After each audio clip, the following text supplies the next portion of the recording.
Lundi 26 octobre 2020, mesdames et messieurs, bonsoir et bienvenue dans ce 20h sur Culture Télévision. Le Centre culturel artistique Africa abritera le samedi 7 novembre prochain la grande finale du concours du prix Lara Édition d'Excellence en lecture. Au total, 9 finalistes seront en compétition.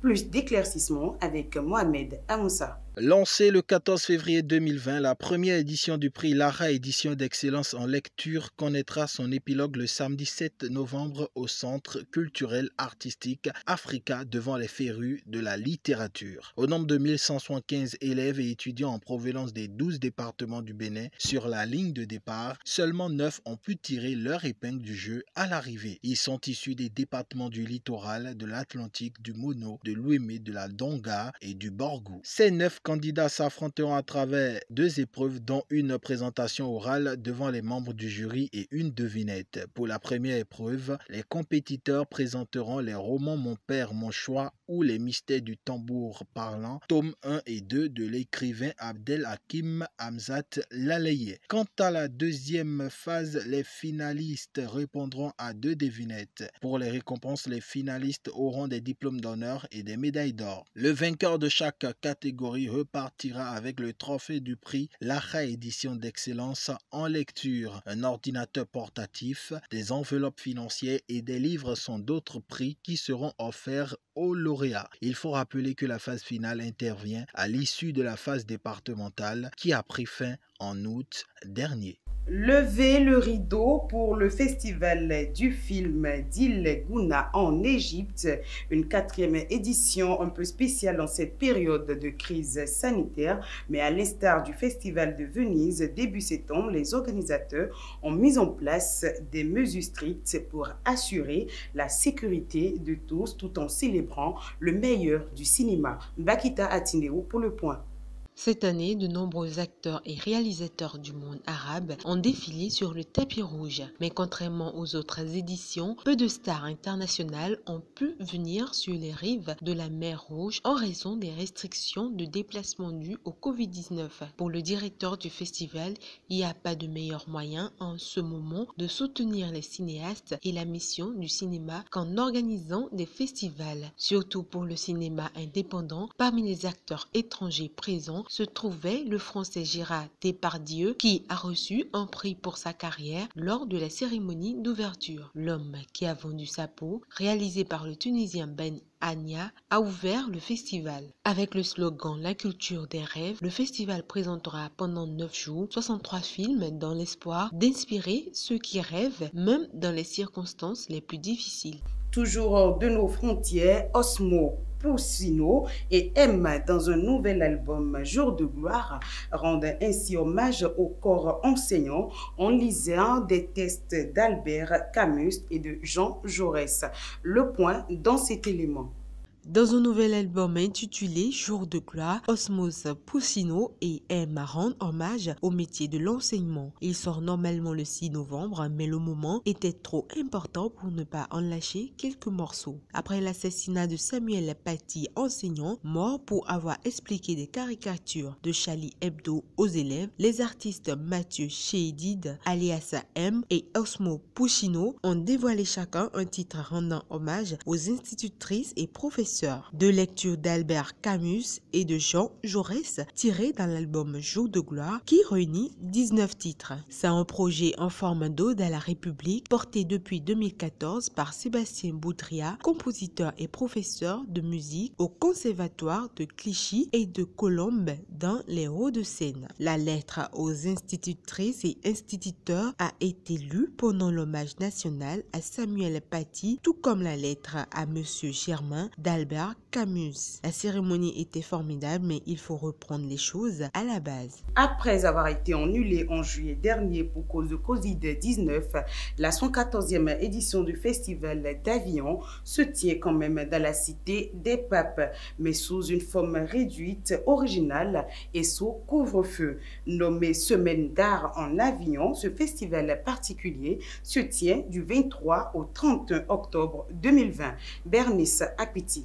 Olivier Pi, le directeur du Festival d'Avignon, a espéré jusqu'à la dernière minute. Mais cette fois, le doute est levé. La 114e édition du Festival d'Avignon se tient quand même dans la cité des Papes. Nommé Semaine d'art en Avignon, ce festival attirant jusqu'à 700 000 visiteurs est particulier cette année compte tenu de la pandémie. Depuis sa création en 1947, le festival n'a été annulé qu'une fois en 2003 en plein conflit des intermites. Les retombées économiques pour Avignon sont de l'ordre de 100 millions d'euros, dont 25 millions générés par le IN. L'annulation était un manque énorme à gagner pour des milliers d'artistes et de techniciens. Pour cela, Olivier Pi, malgré la crise sanitaire, tient à ce que le festival ait lieu pour la saison 2020. Rappelons que ce festival est prévu pour se tenir du 23 au 31 octobre 2020.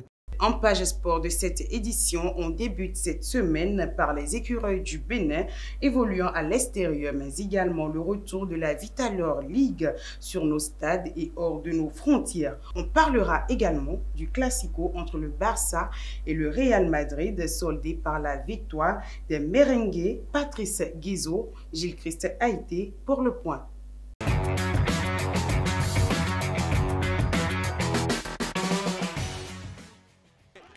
Le ballon roulera de nouveau sur nos différents stades au Bénin. Après un long moment de trêve imposé par le nouveau coronavirus, le comité exécutif s'est réuni en section extraordinaire ce vendredi 23 octobre pour plancher sur le démarrage des activités de la saison sportive 2020-2021. La date du 29 novembre a été retenue par le comité exécutif de la Fédération béninoise de football pour le démarrage des championnats de Ligue 1 et 2. Le président Mathurin de Chacus et ses pairs convoquent les clubs des premières et deuxième divisions pour le 29 novembre 2020. Seuls les clubs disposant d'une société de gestion sportive ou ayant une convention de gestion avec une société sportive sont conviés à cette reprise. La réforme du gouvernement visant la professionnalisation du sport en général et du football en particulier oblige. Cette résolution qui sort de la section de la Fédération béninoise de football renvoie ainsi la balle dans le camp du gouvernement du président Patrice Talon qui devra lever l'interdiction d'activités sportives au Bénin et autoriser aussi la réouverture des stades. Le gouvernement qui a déjà donné le feu vert à la fédération pour accueillir le match Bénin-Lesotho dans le cadre des éliminatoires de la CAN Cameroun 2021. Continuons ce dossier sport en prenant des nouvelles des écureuils qui ont foulé le rectangle ce week-end